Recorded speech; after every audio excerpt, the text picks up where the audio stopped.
going to do the first example. And I can't remember where we got the other day. Did we do something like that the other day? Natural log x plus natural log x plus 2 is 3. A couple of my classes got there, a couple of them didn't. All right. Well, we're not going to do it anyways. We're going to move on to B. You guys are getting shorter instruction. You'll notice in example B, you're adding 2 logarithms. How do you add 2 logarithms? Log A plus log B, how do you condense addition? Multiplication. It's a log that contains A and B inside it.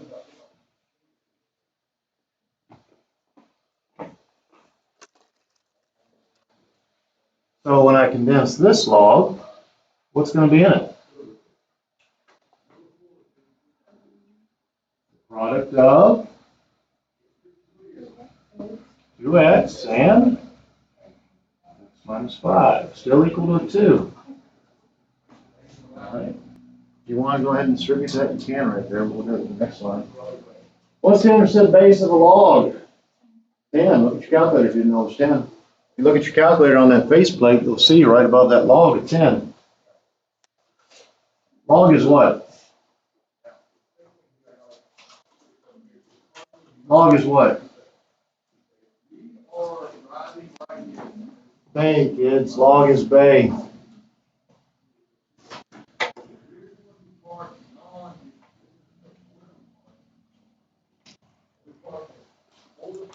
That logarithm is ready to be turned into a what?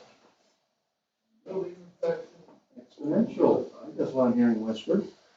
If it's an exponential and log is bay, the 10 lines up with the b, doesn't it? 10 is the base. What's that 2 line up with? Exponent. Which means that the a right here. What is 2x times x minus 5?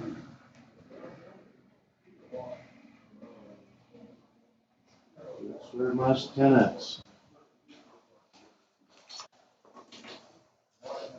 You guys all know what 10 squared is, right? It's 100. So 100 is equal to 2x squared minus 10x. And now you're in algebra 1. You do that 100.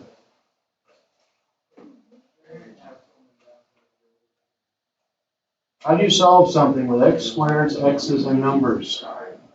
You've been doing this since last summer in this room.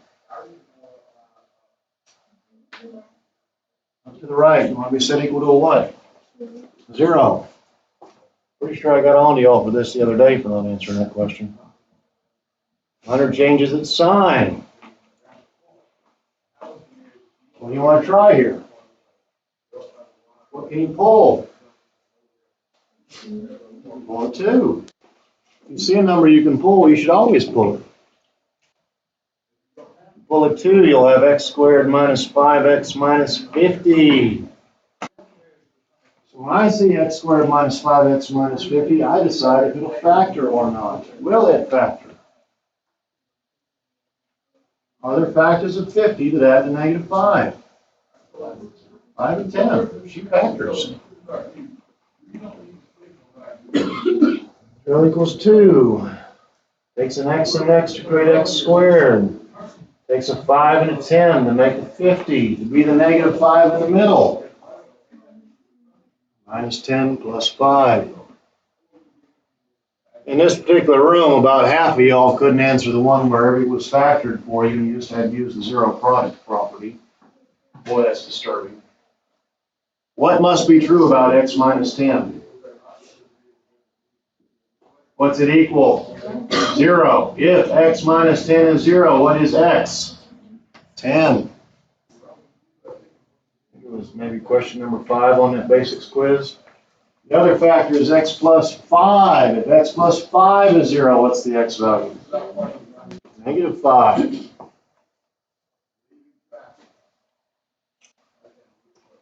Now, granted, it's been 2 days.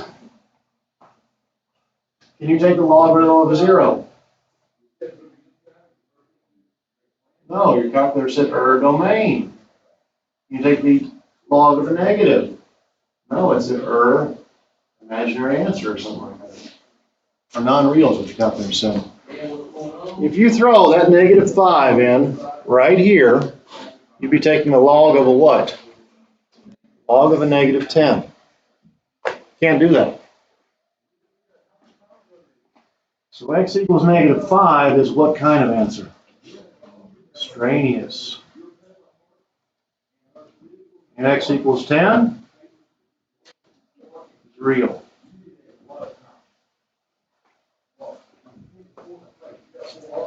One more little example, and you'll be done with the 7.6. You can move on to 7.7, which is half-life.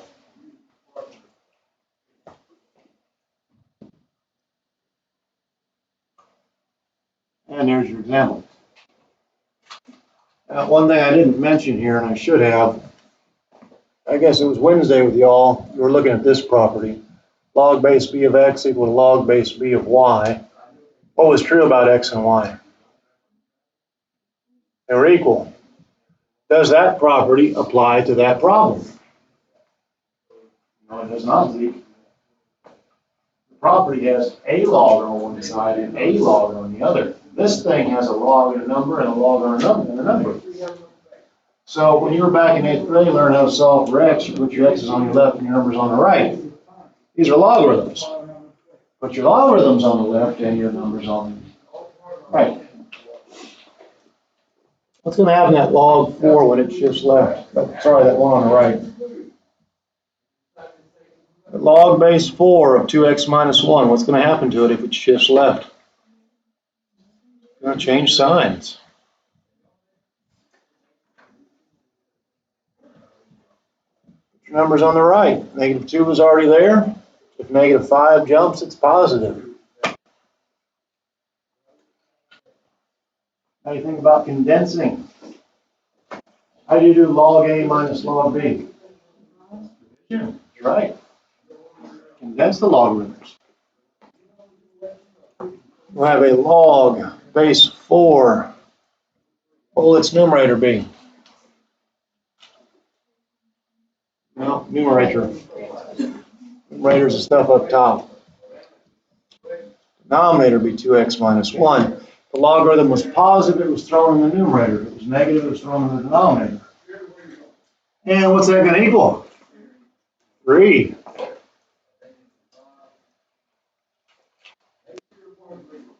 All right. Is that logarithm ready to become an exponential? Looks like it. Log is base, it's in that form. What's the base? 4. What's its exponent? What's it equal? 3x plus 2 over 2x minus 1.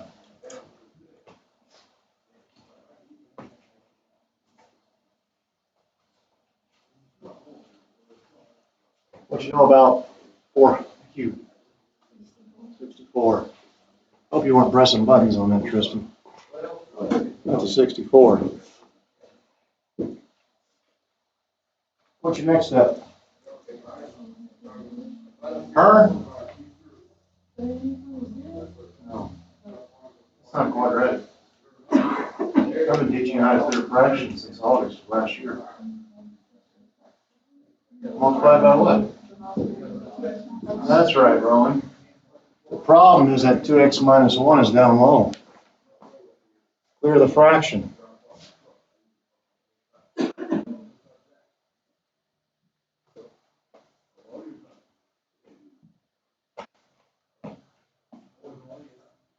Not fractional anymore, is it?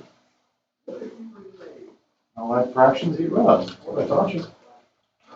On the left-hand side, if you distribute a 64 into 2x minus 1, what do you get?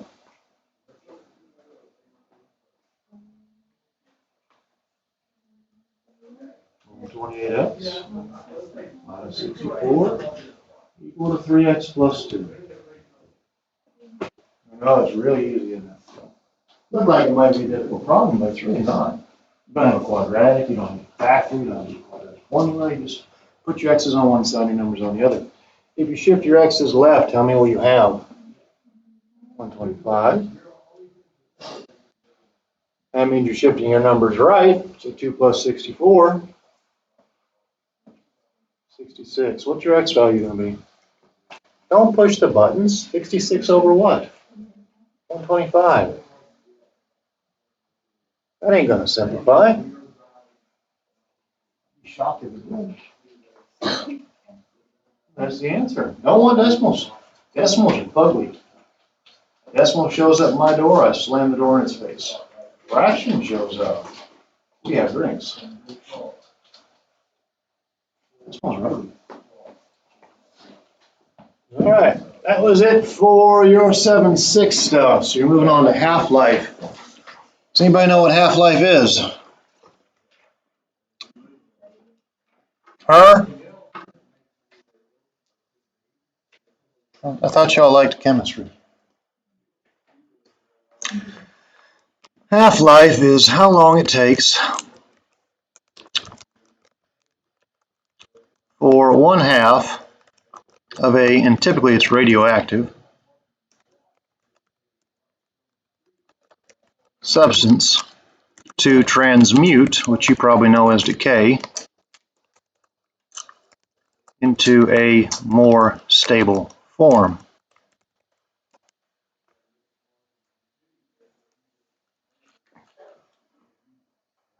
There's that word transmute. Transmute literally means to change. It's all it means.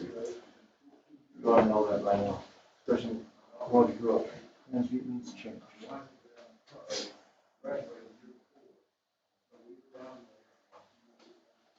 So you can do some chemistry with it.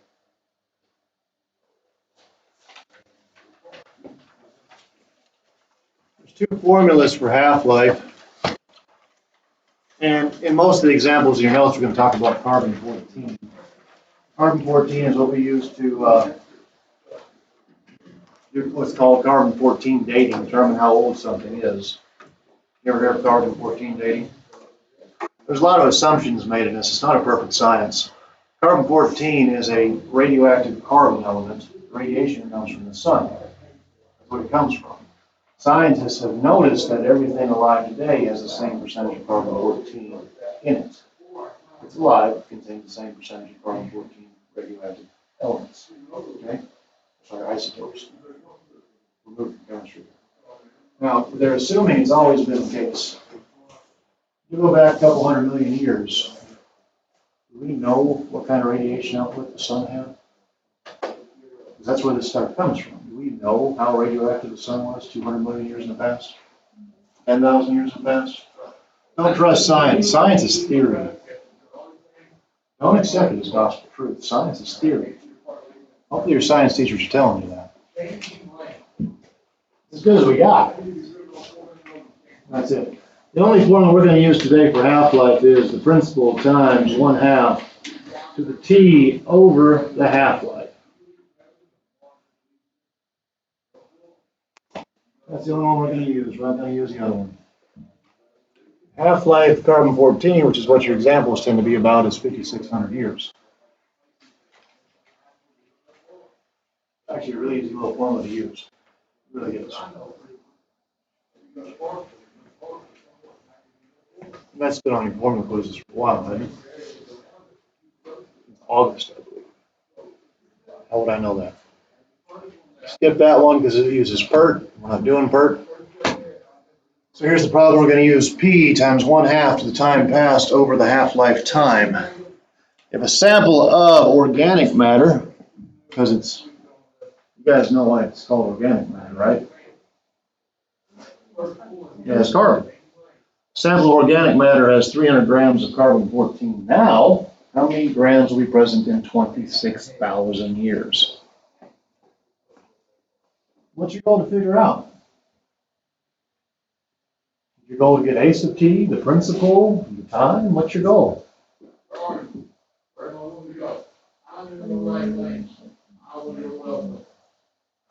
You know what the principal is. What's the principal?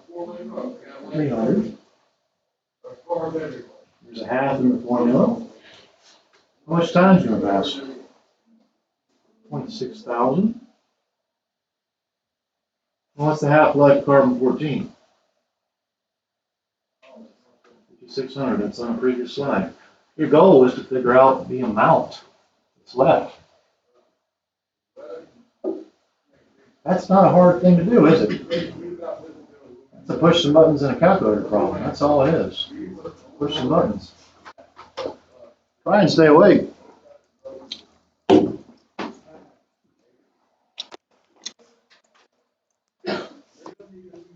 Or not.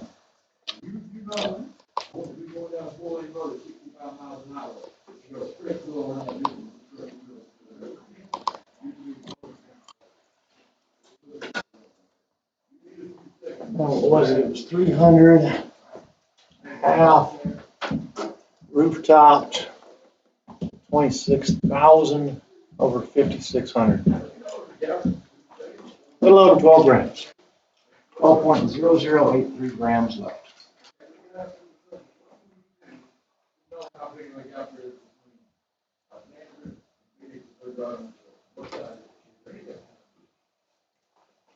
That's a button pushing problem. I think the next one's a button pushing problem. To some degree, it probably is. It's not going to be quite that easy. Skeletal remains of a humanoid are found. After careful analysis, there is found to be that the percentage of carbon-14 is 10% that of a modern-day human. How old are the remains? So something was dug up. It has 10% of the carbon-14 that it should. What percentage of carbon-14 did it have in the beginning? 100%. If you have 10% after being buried for 30 or 40,000 years, what did you originally have? 100,000. So this 10%, what is it to the formula?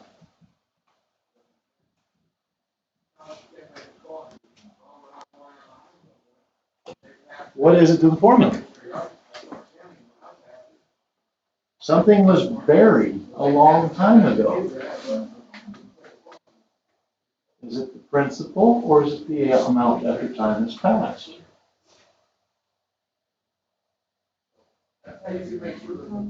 It's the amount left after time passed.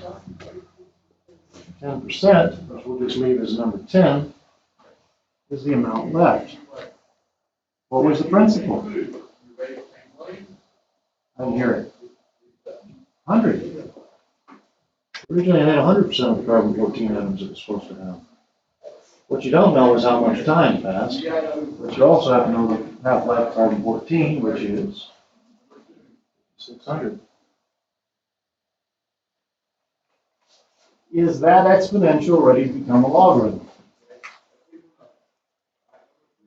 No. Why not? Not in the right form. To convert to a logarithm, you have to isolate the base. How do you isolate the base? Divide by 100. What's 10 over 100? 1/10. Don't use calculator.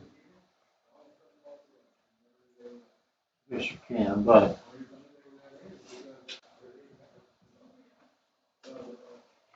that's what she looks like. Now, if you were to convert this into a logarithm, what would its base be?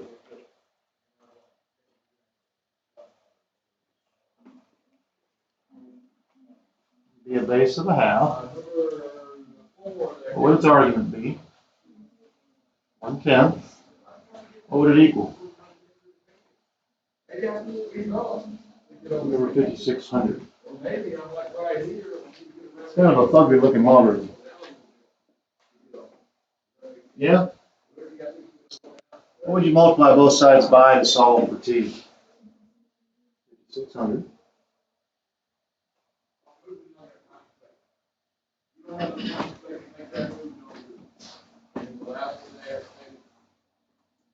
Now, the only issue you have left is how do you put that in a calculator?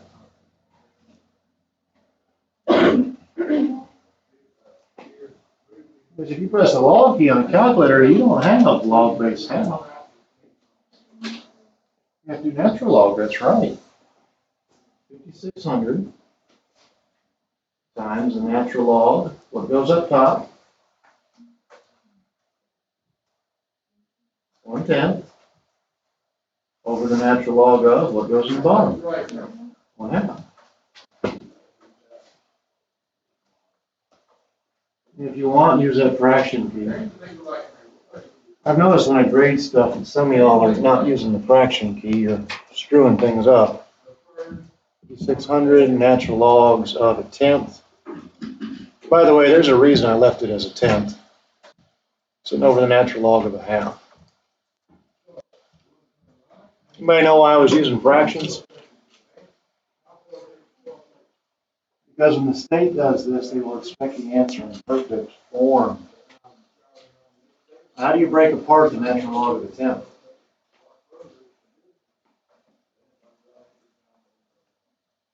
That's a fraction. How do you break apart a fraction? The state would be wanting 5,600 parentheses natural log of 1 minus natural log of 10 over. How do you break apart the bottom? Natural log of a half. ln1 minus ln2. If you can't get that far, it's not a big deal. Could you type that in a calculator and see if it matched your decimal? Could you? Yes. That's how the state likes to put answers. Perfect, beautiful form. Anyways, that thing was what, a little over 18,600 years old? What was 18,602 something? Yeah, it's not that old. It's a blink of an eye and time come to the earth. We need to do a money problem.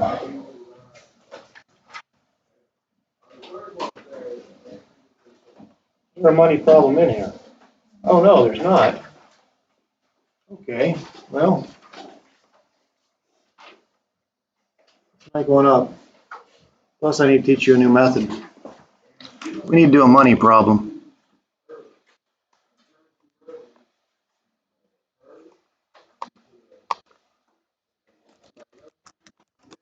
How long, sorry, let me reword that. What rate of interest is required to quintuple an investment if the interest is continuously compounded? The first word is probably less than 2%. Probably the first question. Anybody know what quintuple means? That's right, Zeke. Zeke says multiply it by 5.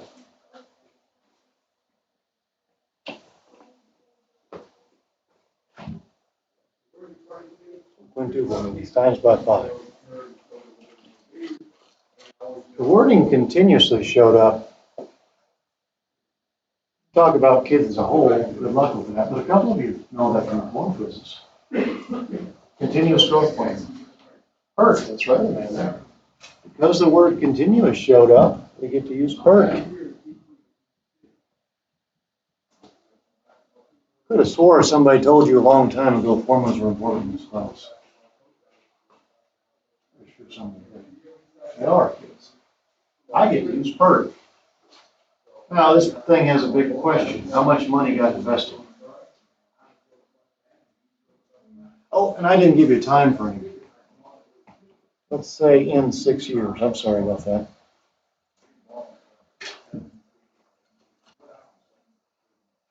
It'll take 6 years to increase your money 5-fold. We need to invest some money. How much money you want to invest? Give me the easiest number it is to multiply by 5. 1. Make up an investment. Invest $1. Let your principal be $1. If you quintuple it, what does it become after time? It becomes $5. You now have A sub t, you have P, and you have the time frame. How many years is it going to take to happen? 6.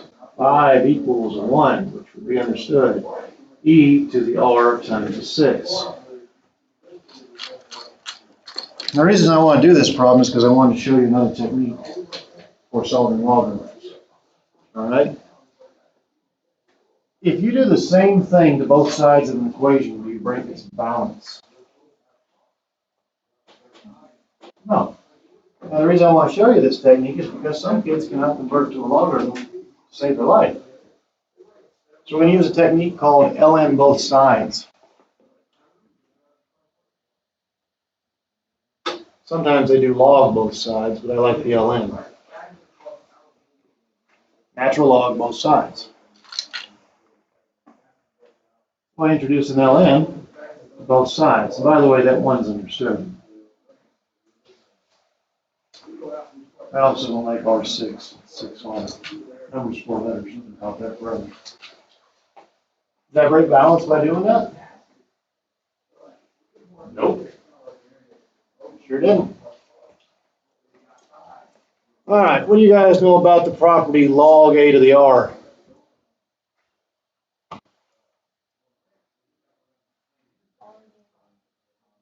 R log a.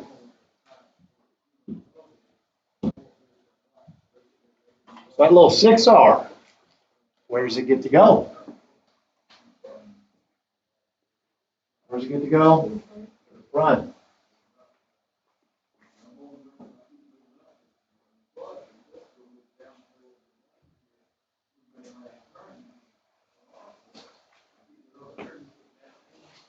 So every year that I've ever watched kids take the dual enrollment classes, they always miss almost up. 3 out of 4 kids miss a question like this because they don't know what the natural log of e is. Natural log of e is a log whose base is what? E with an argument of e. What is it?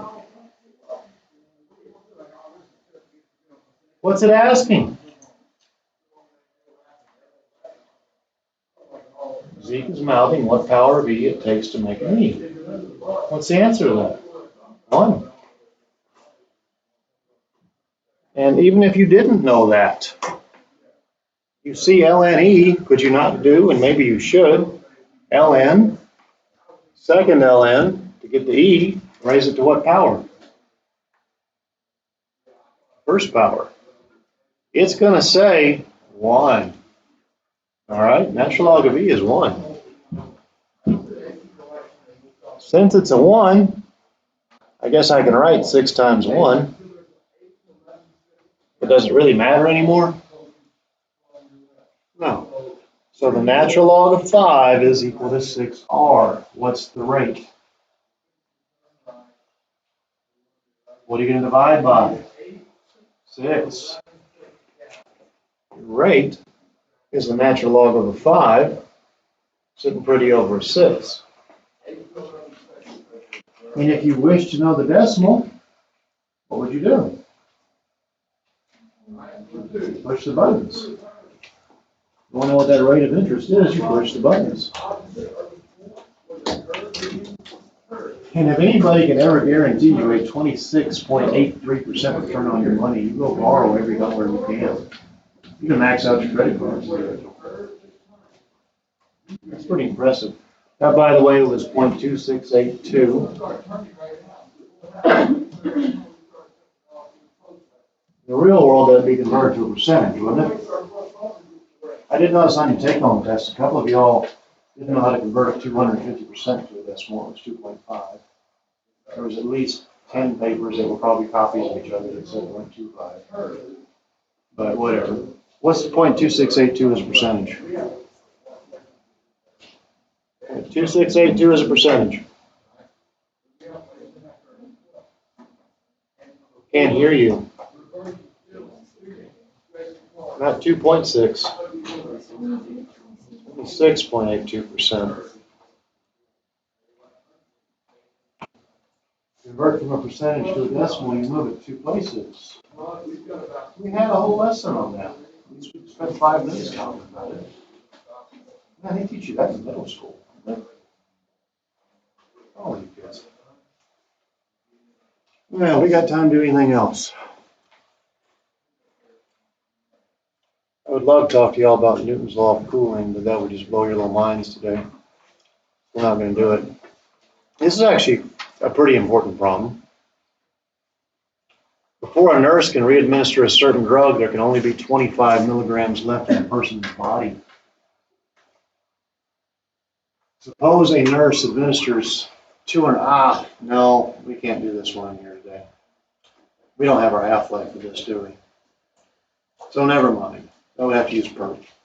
That's what you need to know for your test coming up Tuesday. That's why you're not tailored. You don't get the extra. You got the bare minimum.